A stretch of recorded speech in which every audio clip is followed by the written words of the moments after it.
Hello everyone, welcome to GS tank. GS tank में आपका बहुत बहुत स्वागत है, जहां पे हम डिस्कस कर रहे हैं इंटायर इंडियन पॉलिटी को, मतलब संपूर्ण भारत के राज व्यवस्था का, जो कि पूरा थ्योरी क्लास चल रहा है। ठीक है, तो कल हमने यानी कि सैटरडे को हमने कंप्लीट नहीं, मतलब एक पार्ट कर लिया था राष्ट्रपति का। ठीक है, जहां पे हमने देखा था प्रेसिडेंट के इंट्रोडक्शन के बारे में। उससे पहले हमने यूनियन को 3 पार्ट में डिवाइड किया था, एग्जीक्यूटिव, लेजिस्लेटिव और जुडिशियरी। ठीक है, उसके बाद हमने एग्जीक्यूटिव का पहला पार्ट, जो कि प्रेसिडेंट ऑफ इंडिया है, उसको स्टार्ट किया था, और उसमें हमने प्रेसिडेंट का थोड़ा सा इंट्रोडक्शन देखा था। ठीक है, और उसमें आर्टिकल 52 से 61 जो कि है प्रेसिडेंट का, उसमें वो कंप्लीट किया था, और 62 वो भी आर्टिकल हमारा हो गया था।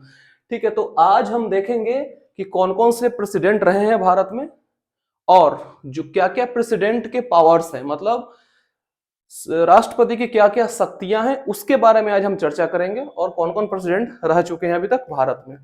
तो आइए वीडियो को स्टार्ट करते हैं और देखते हैं प्रेसिडेंट्स के बारे में। ठीक है, प्रेसिडेंट्स ऑफ इंडिया मतलब भारत के राष्ट्रपति। तो राष्ट्रपति की बात करें तो सबसे पहला राष्ट्रपति कौन थे? डॉक्टर राजेंद्र प्रसाद, जो कि थे 1950 से 1962 तक। अगर सही तौर पे देखा जाए तो इनका कार्यकाल था 1952 से 1962 तक। ठीक है, इसको अगर सही मायने में देखा जाए तो इनका कार्यकाल कब से कब तक था? 1952 से 1962 तक।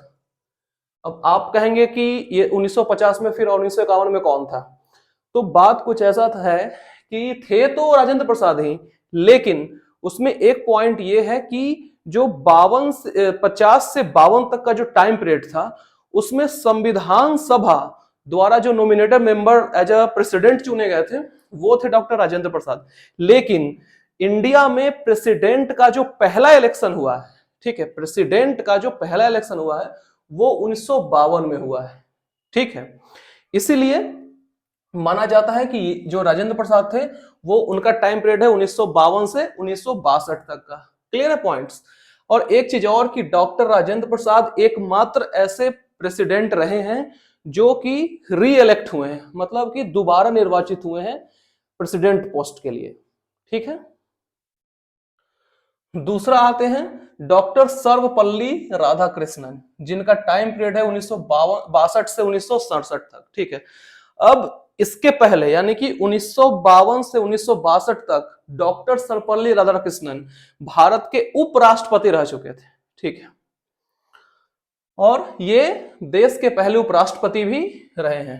ठीक है, तीसरा है डॉक्टर जाकिर हुसैन। डॉक्टर जाकिर हुसैन और जो पांचवा थे फखरुद्दीन अली अहमद। अगर आप दोनों के टेन्योर देखें तो ये थे, इनका टेन्योर था 2 साल का और इनका टेन्योर था 3 साल का। तो ऐसा तो नहीं है कि प्रेसिडेंट अगर आप इलेक्ट हुए तो आपका 2 साल या 3 साल का टेन्योर रहेगा। तो बात कुछ ऐसा है कि जो फखरुद्दीन अली अहमद और जाकिर हुसैन थे, इनका इन ऑफिस डेथ हो गया था, मतलब पद पे रहते हुए इन ऑफिस डेथ हुआ है। ठीक है, ये क्वेश्चन भी पूछा गया एग्जाम में कि कौन सा ऐसे राष्ट्रपति थे जिनका पद पे रहते हुए बोले या फिर इन ऑफिस डेथ हुआ था। तो वो 2 राष्ट्रपति थे, एक डॉक्टर जाकिर हुसैन थे और एक फखरुद्दीन अली अहमद थे। ठीक है, टाइम पीरियड आपके सामने है। जो चौथा बने थे वो थे डॉक्टर वीवी गिरी, जिनका टाइम पीरियड था 1969 से 1974 तक का। और वीवी गिरी जो थे वो सबसे ज्यादा उम्र के राष्ट्रपति चुने गए थे, मतलब ऑलमोस्ट 81-82 ईयर्स के एज में ये राष्ट्रपति बने थे। ठीक है, पॉइंट्स क्लियर है? छठा थे नीलम संजीव रेड्डी। ठीक है, तो ये तो जैसे फखरुद्दीन अली अहमद का डेथ हो गया तो कोई तो एज ए एक्टिंग प्रेसिडेंट आया ही होगा, उसके बाद इलेक्शन कमीशन ने इलेक्शन कराया होगा प्रेसिडेंट का।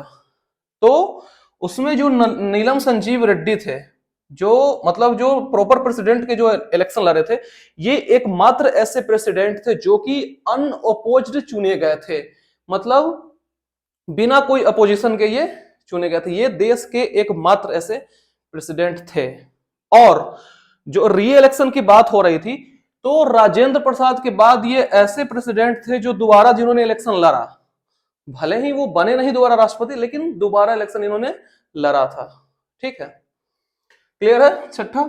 अब आते हैं सतमा, जो कि थे ज्ञानी जेल सिंह। ज्ञानी जेल सिंह का टाइम पीरियड था 1982 से 1987 तक। और ज्ञानी जेल सिंह ऐसे राष्ट्रपति थे जिन्होंने अलग वीटो को जारी किया था। ठीक है, वीटो क्या होता है ये पढ़ेंगे हम लोग बाद में, लेकिन इन्होंने उन्होंने जारी किया था। ठीक है,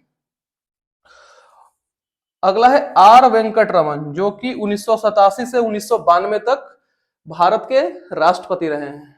ठीक है, अगला है शंकर दयाल शर्मा। शंकर दयाल शर्मा टाइम पीरियड था इनका 1992 से लेके 1997 तक। ठीक है, 10वां है के आर नारायणन, 1997 से 2002। और के आर नारायणन देश के पहले दलित राष्ट्रपति रहे हैं। ठीक है, यहां पे लिख दे रहे हैं देश के पहले दलित राष्ट्रपति। ठीक है, जो के आर नारायणन थे वो केरला से बिलोंग करते थे और ये देश के पहले राष्ट्रपति थे, सॉरी पहले दलित राष्ट्रपति थे, सॉरी पहले दलित राष्ट्रपति थे। 11th है डॉक्टर एपीजे अब्दुल कलाम। ठीक है, जिनका टाइम पीरियड था 2002 से 2007 तक का। और ये एपीजे अब्दुल कलाम एकमात्र देश के ऐसे प्रेसिडेंट थे जो कि वैज्ञानिक थे। ठीक है, साइंटिस्ट ये थे और इनको मिसाइल मैन के नाम से जाना जाता था, मिसाइल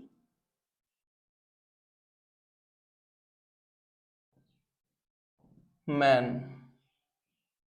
ठीक है, अगला है 12वां प्रतिभा देवी सिंह पाटिल, यानी प्रतिभा पाटिल, जो कि रही हैं 2007 से 2012 तक। और ये देश की पहली महिला प्रधानमंत्री थी। ठीक है, देश की पहली महिला राष्ट्रपति। ठीक है, प्रतिभा पाटिल, सॉरी मैंने थोड़ा देर पहले प्रधानमंत्री बोल दिया था, यह देश की पहली महिला राष्ट्रपति थी। ठीक है, और प्रतिभा पाटिल के बारे में यह भी कहा जाता है कि ये एकमात्र ऐसी राष्ट्रपति रही हैं जिन्होंने सबसे ज्यादा सजाओं को माफ किया है। ठीक है, जब हम पढ़ेंगे article 72 pardon power of president, उसके थ्रू प्रतिभा पाटिल ने मतलब बहुत लोगों की सजा को माफ किया है। ठीक है, तो ये एक पॉइंट है प्रतिभा पाटिल के बारे में। दूसरा थे प्रणब मुखर्जी, 2012 से 2017 तक। और प्रणब मुखर्जी जो थे वो प्रेसिडेंट बनने से पहले फाइनेंस मिनिस्टर थे। प्रेसिडेंट बनने से पहले ये वित्त मंत्री थे देश के, यूनियन फाइनेंस मिनिस्टर थे ये। ठीक है, अगला है रामनाथ कोविंद, जिनका टाइम पीरियड था 2017 से लेकर 2022 तक। और रामनाथ कोविंद देश के दूसरे दलित राष्ट्रपति थे। ठीक है, देश के दूसरे दलित राष्ट्रपति। ठीक है, और जो अभी करेंटली हैं वो है द्रौपदी मुर्मू, जो जिनका 2022 में जिन्होंने पद संभाला है। ठीक है, टिल डेट हम लोग लिखेंगे, ऐसा नहीं कि 2027 लिख देंगे, पता नहीं हो सकता है कि 27 के बाद भी ये इलेक्ट हो जाए, ये अलग केस है, लेकिन यहां तक लोग टिल डेट लिखेंगे, 2027 लिखना सही नहीं है। अब 2-3 फैक्ट और आप जान लीजिए। पहला फैक्ट ये कि जो ज्ञानी जेल सिंह थे, ज्ञानी जेल सिंह, जिनका टाइम पीरियड 1982 से 1987 तक था, ये राष्ट्रपति बनने से पहले गृह मंत्री थे, यूनियन होम मिनिस्टर थे ये। कौन? ज्ञानी जेल सिंह, राष्ट्रपति बनने से पहले। और कुल 6 ऐसे राष्ट्रपति रहे हैं जो कि उपराष्ट्रपति भी बन चुके हैं। ठीक है, 6 ऐसे राष्ट्रपति थे जो उपराष्ट्रपति भी रहे हैं। और वो कौन कौन थे?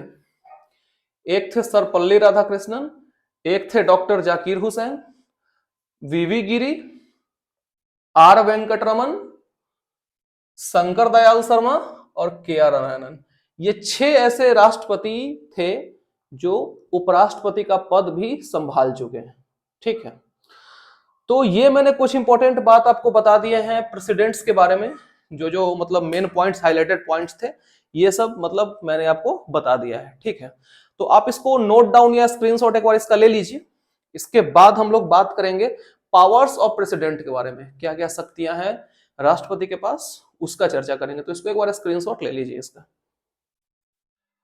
आइए अब बात करते हैं पावर्स ऑफ प्रेसिडेंट के बारे में, क्या क्या अलग अलग शक्तियां हैं जो कि राष्ट्रपति के पास होती है। तो 6 अलग अलग शक्तियां हैं, ठीक है, जो कि प्रेसिडेंट के पास होता है। पहला है लेजिस्लेटिव पावर, ठीक है, जिसको हिंदी में बोलते हैं विधायी शक्ति, विधायी शक्ति। दूसरा है एग्जीक्यूटिव पावर, जिसको हिंदी में बोलते हैं कार्यपालिका शक्ति, कार्यपालिका शक्ति।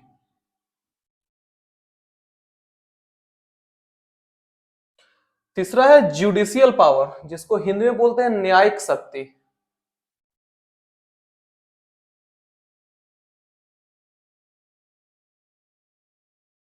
चौथा है फाइनेंशियल पावर, जिसको हिंदी में बोलते हैं वित्तीय शक्ति।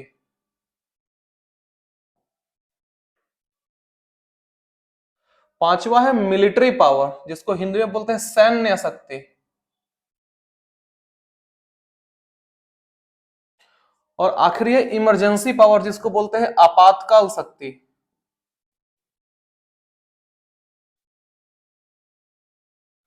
ठीक है, तो ये 6 अलग अलग पावर्स हैं, legislative power, executive power, judicial power, emergency power, military power और फाइनेंशियल पावर। इतने पावर्स प्रेसिडेंट के पास हैं। और अगर आप सुने होंगे कि एक ऑर्डिनेंस पावर भी होता है जो कि प्रेसिडेंट होल्ड करता है, तो जो ऑर्डिनेंस पावर है वो हम लोग पढ़ेंगे लेजिस्लेटिव पावर में ही, ठीक है। और एक और पावर होता है प्रेसिडेंट के पास जिसको बोलते हैं डिस्क्रिशन पावर, तो उसको उतना मतलब इंपॉर्टेंट नहीं है, ठीक है, तो उसको हम लोग स्किप करेंगे डिस्क्रिशन पावर को। उसमें सिंपली ये होता है कि प्रेसिडेंट के अपॉइंटमेंट में उसको यूज, सॉरी, प्राइम मिनिस्टर के अपॉइंटमेंट में प्रेसिडेंट उसको यूज करते हैं, ठीक है। तो आइए एक एक करके देखते हैं। लेजिस्लेटिव पावर, पहला है लेजिस्लेटिव पावर जो है विधायी शक्ति। तो विधायी शक्ति में क्या होता है कि लोकसभा भंग करने का पावर होता है प्रेसिडेंट के पास, ठीक है।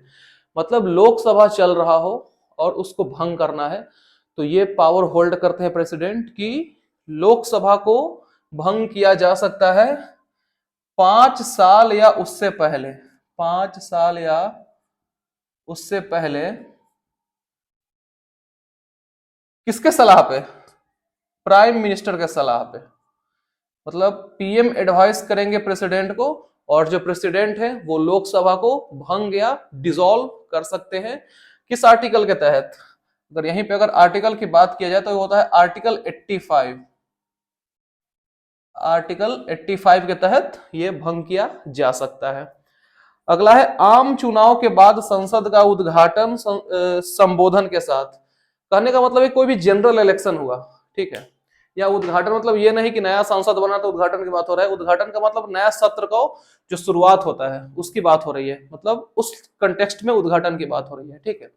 तो जो जनरल इलेक्शन होता है उसके बाद जो नया सत्र होता है या फिर नया सिरे से जो शुरुआत होता है लोकसभा का, तो उसको संबोधन यानी कि संबोधित करने का काम जो है वो प्रेसिडेंट का होता है, ठीक है। अगला है कि लोकसभा के नए सत्र का संबोधन। जैसे 3 सत्र होता है ना संसद का, तो जो लोकसभा का जो नया सत्र होता है, ठीक है, तो लोकसभा के नया सत्र का संबोधन कौन करेगा? प्रेसिडेंट करेंगे। और जो मैंने भी बताया जो 3 सेशन होते हैं संसद के BMW, उसके बारे में बाद में पढ़ेंगे, बजट, मॉनसून और विंटर, ठीक है, वो बाद में डिस्कस करेंगे। अगला है अध्यादेश जारी। अध्यादेश मतलब ऑर्डिनेंस। अध्यादेश जारी करने का काम किसका है? प्रेसिडेंट का है। और अध्यादेश जारी कब होता है? अध्यादेश प्रेसिडेंट के द्वारा तब जारी होता है जब संसद में कोई सत्र ना चल रहा हो, कोई सेशन नहीं चल रहा हो पार्लियामेंट में, तभी प्रेसिडेंट जो है सो अध्यादेश जारी कर सकते हैं आर्टिकल 123 के तहत, ठीक है। और जो अध्यादेश है उसको डिटेल्स में एक सेपरेटली पढ़ेंगे, लेकिन बाद में पढ़ेंगे, अभी इस वीडियो में उसका चर्चा नहीं करेंगे, ठीक है। वो जब मिसलेनियस पार्ट कवर करेंगे ना तो उसमें सब कुछ, जैसे वीटो पावर हो गया, ऑर्डिनेंस पावर हो गया, और भी जो जो बची हुई चीजें हैं उसको वहां पे कवर करेंगे, ठीक है। अभी आप सिंपली ये समझिए कि जो लेजिस्लेटिव पावर के अंदर आता है अध्यादेश जारी करने का शक्ति प्रेसिडेंट के पास होता है। क्लियर ये पॉइंट्स?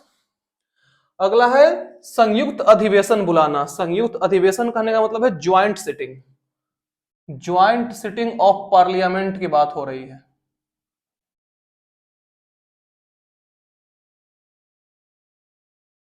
और अगर कहें कि ज्वाइंट सिटिंग का प्रावधान कहां से लिया गया है, तो ये ऑस्ट्रेलिया के संविधान से लिया गया है। और ज्वाइंट सिटिंग कब बुलाया जाता है? ज्वाइंट सिटिंग तब बुलाया जाता है, ज्वाइंट सिटिंग का क्या पहला बात क्या मतलब है? तो ज्वाइंट सिटिंग मतलब लोकसभा और राज्यसभा दोनों एक साथ बैठेगा, ठीक है। और ये तब बुलाया जाता है जब किसी बिल या विधेयक पे, जब किसी बिल या विधेयक पे कोई डिस्प्यूट हो रहा हो, कोई मतभेद है, तब जो ज्वाइंट सेशन बुलाने का काम जो है वो प्रेसिडेंट का होता है, लेकिन उसका अध्यक्षता जो है, उसका जो चेयरमैनशिप है, वो कौन करता है? वो करते हैं लोकसभा के स्पीकर। उसकी अध्यक्षता कौन करेंगे? लोकसभा के स्पीकर। बुलाने का काम किसका है? प्रेसिडेंट का है। किसके तहत? विधायी शक्ति के तहत। तो क्लियर है विधायी शक्ति, पूरा लेजिस्लेटिव पावर। अब आते हैं अगला, जो कि कार्यपालिका शक्ति या फिर एग्जीक्यूटिव पावर। तो एग्जीक्यूटिव पावर में क्या कहता है कि इसमें नियुक्तियां की बात होती है, जिसको जिसको प्रेसिडेंट जो है वो नियुक्त करते हैं, उसकी बात होती है इसमें। तो किसका किसका नियुक्ति होगा? अपॉइंट। इससे घबराइएगा नहीं कि कभी हम हिंदी लिख रहे हैं, कभी इंग्लिश लिख रहे हैं। मतलब हम जो है सो आपके सहूलियत के हिसाब से कर रहे हैं, मतलब जो जिसमें आसानी से पूरा कवर हो जाए वो काम हम कर रहे हैं, ठीक है। तो इसके लिए घबराना नहीं है। पहला गवर्नर, जो राज्यपाल का जो नियुक्ति होता है, ठीक है। गवर्नर मतलब जो राज्यपाल का नियुक्ति होता है वो कौन करेगा? वो प्रेसिडेंट करेंगे। आर्टिकल 155 में जो राज्यपाल की नियुक्तियां हैं वो है, ठीक है। दूसरा UPSC, union public service commission, संघ लोक सेवा आयोग। उसके जो अध्यक्ष होंगे और उसके जो मेंबर्स यानी सदस्य होंगे, उनका अपॉइंटमेंट कौन करेंगे? प्रेसिडेंट करेंगे, ठीक है।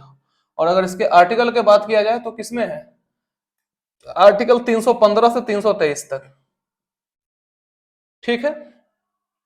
अगला है चीफ इलेक्शन कमीशन, जो मुख्य निर्वाचक आयोग जो होंगे, जो अभी करेंटली राजीव कुमार है, ठीक है। तो उसका अपॉइंटमेंट का काम किसका होगा? प्रेसिडेंट ऑफ इंडिया होगा। लेकिन अभी कुछ करेंटली कुछ केस है, मतलब अभी नया सुनने में मिला है कि अब उसका अपॉइंटमेंट जो है सो राष्ट्रपति के हाथों में नहीं है और वो अब नियुक्त नहीं करेंगे, ठीक है।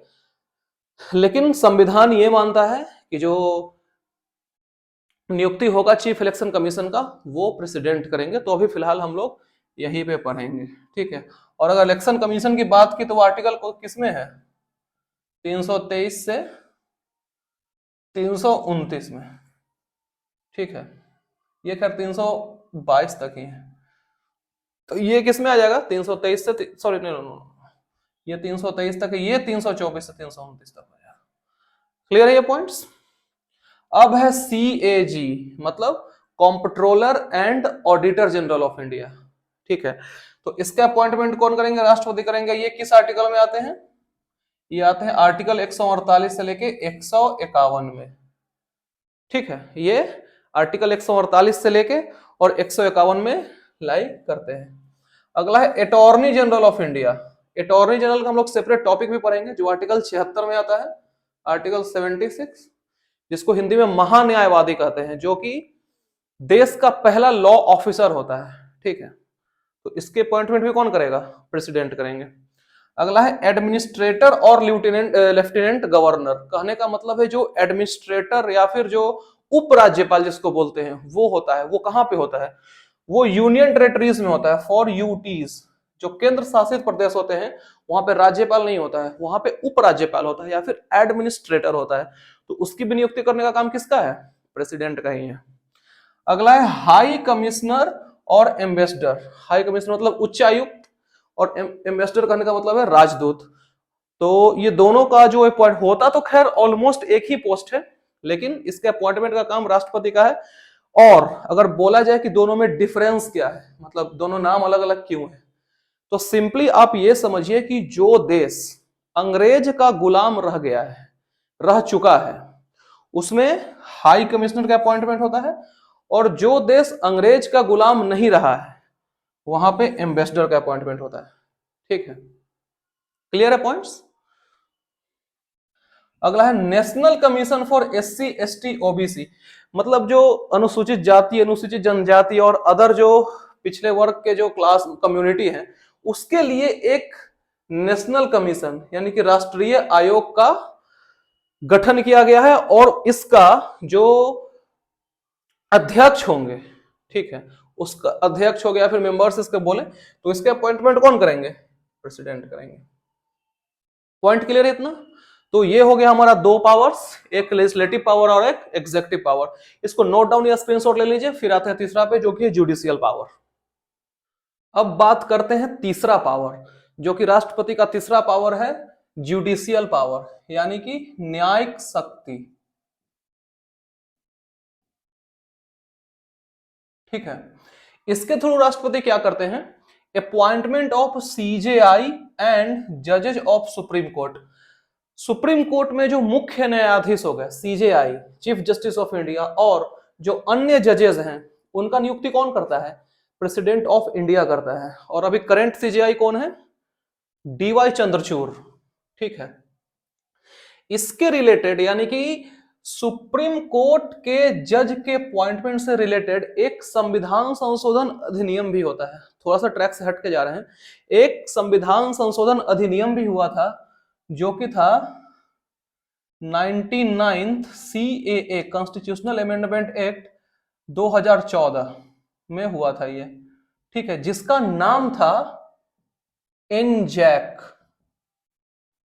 ठीक है, एनजैक कहने का मतलब है नेशनल जुडिशियल अपॉइंटमेंट कमीशन।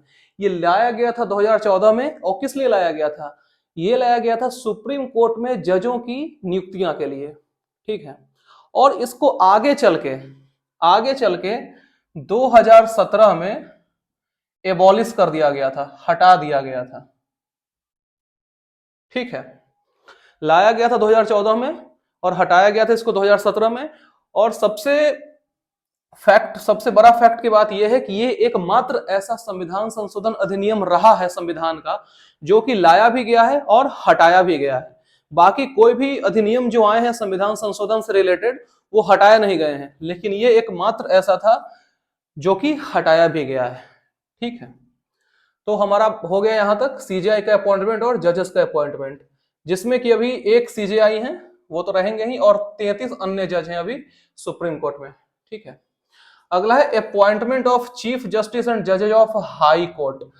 अगर बात करते हैं उच्च न्यायालय का, हाई कोर्ट का, तो उसमें भी जो मुख्य न्यायाधीश होंगे हाई कोर्ट के, और जो अन्य जजेज होंगे, उनकी भी नियुक्तियां कौन करेगा?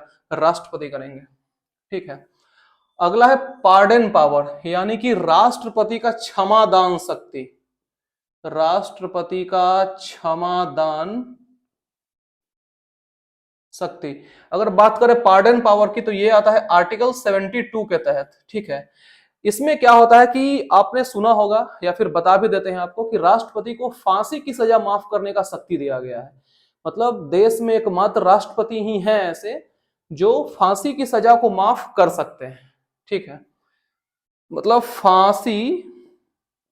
फांसी हो गया, उम्र कैद हो गया, अगर ये सब सजा है तो माफ भी कर सकते हैं, और चाहे तो उसको कन्वर्ट भी कर सकते हैं। मतलब जो कठोर सजा है उसको नॉर्मल सजा में वो उसको चेंज भी कर सकते हैं, जिसके लिए फांसी के लिए मर्सी पिटीशन दिया जाता है। जिसको फांसी माफ करवाना होता है वो मर्सी पिटीशन डालते हैं राष्ट्रपति पे, मतलब राष्ट्रपति के नाम से मर्सी पिटीशन आता है पहले, और राष्ट्रपति अगर चाहें तो वो फांसी के सजा को उम्र कैद में बदल सकते हैं। वो चाहे तो पूरा रिहा भी कर सकते हैं, कोई उन पे क्वेश्चन उठा नहीं सकता है।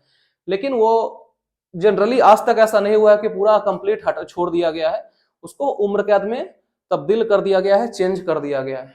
ठीक है, मतलब चेंजेस टू उम्र कैद, मतलब ऐसा हुआ है। ठीक है, तो ये आ गया किसके तहत? आर्टिकल 72 के तहत पार्डन पावर ऑफ प्रेसिडेंट।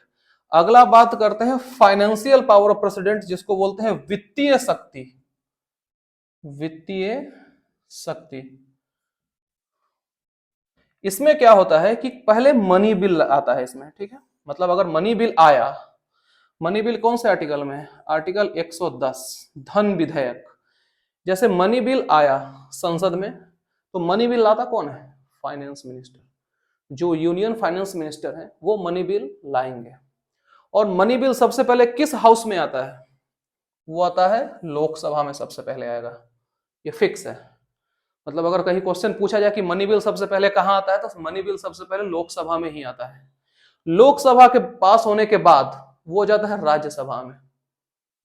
पहले लोकसभा में आएगा, फिर राज्यसभा में जाएगा। और राज्यसभा में क्या होगा कि राज्यसभा को इसको 14 दिन के अंदर पास करना होगा। मैक्सिमम ड्यूरेशन रख सकता है जितना राज्यसभा, वो है 14 दिन। अगर 14 दिन में राज्यसभा इसको पास नहीं करता है तो 15वां दिन वो अपने आप पास मान लिया जाएगा। ठीक है, अगर 14 दिन में पास नहीं हो पाता है तो 15वां दिन वो पास स्वतः मान लिया जाएगा। अब जैसे यहां पे मैंने बात किया था मनी बिल आया, तो मनी बिल जो फाइनेंस मिनिस्टर लाते हैं उसका वो प्रायर इंफॉर्मेशन, मतलब आगे का सूचना जो है वो राष्ट्रपति को दिया जाता है। ऐसा नहीं कि राष्ट्रपति को बिना कहे मनी बिल आ जाएगा, ऐसा नहीं हो सकता है। फाइनेंस मिनिस्टर जो है सो इंफॉर्मेशन पहले देंगे ही देंगे राष्ट्रपति को। ठीक है, अब राष्ट्रपति इसमें क्या कर सकता है कि यहां तक तो ये तो खैर हो गया कि लोकसभा से आया फिर राज्यसभा में गया, लेकिन उससे पहले क्या है कि अगर प्रेसिडेंट के पास ये जाता है, ठीक है, राज्यसभा के बाद कहां आएगा, प्रेसिडेंट के पास जाएगा, तो प्रेसिडेंट इसको एक बार वापस भेज सकता है। एक बार प्रेसिडेंट को इतना पावर है कि उस मनी बिल को लोकसभा, राज्यसभा, फिर वैसे तो प्रेसिडेंट को पहले सब पता ही रहता है, लेकिन फिर भी फॉर्मेलिटी है कि पहले लोकसभा जाएगा, फिर राज्यसभा जाएगा, तब फिर दोबारा प्रेसिडेंट के पास जाएगा। तो प्रेसिडेंट इसमें क्या कर सकता है कि अगर प्रेसिडेंट का मन नहीं है उसको मतलब एक्सेप्ट करने का, तो वो क्या कर सकते हैं कि एक बार वो रिटर्न करके दोबारा लोकसभा भेज सकते हैं। ठीक है, लिखा गया कि other financial condition not good, मतलब ये भी एक फैक्ट मान लिया जाता है कि अगर आपका फाइनेंशियल कंडीशन ठीक नहीं है, ठीक है, आपका मतलब पर्सनली नहीं, कंट्री का ठीक नहीं है, तो वापस वो भेज सकते हैं लोकसभा में। लेकिन अगर दोबारा पास होता है, दोबारा अगर लोकसभा राज्यसभा में गया, अब फिर राज्यसभा 14 दिन के अंदर तो पास करना ही है, अगर 14 दिन में पास नहीं किया तो 15वां दिन पास मान लिया जाएगा। और उसके बाद अगर ये राष्ट्रपति के पास जाता है तो वहां पे राष्ट्रपति इसको दोबारा रिटर्न नहीं कर सकते हैं। वो एक बार ही रिटर्न करेंगे, दोबारा अगर उनके पास जाता है तो वो रिटर्न नहीं कर सकते हैं। ये आपका हो गया पूरा financial bill, sorry financial power money bill के एग्जांपल के साथ। तो समझ में आ गया, क्लियर है ये पॉइंट्स। अब आगे बढ़ते हैं, जो कि हमारा सैन्य शक्ति है, मिलिट्री पावर। मिलिट्री पावर क्या है कि commander in chief of Indian armed forces, जो तीनों सेनाएं हैं, मतलब जो तीनों सेना का कमांडर जो होता है, कमांडर इन चीफ, प्रमुख, वो कौन होता है? तीन, मतलब नेवी, एयरफोर्स और आर्मी।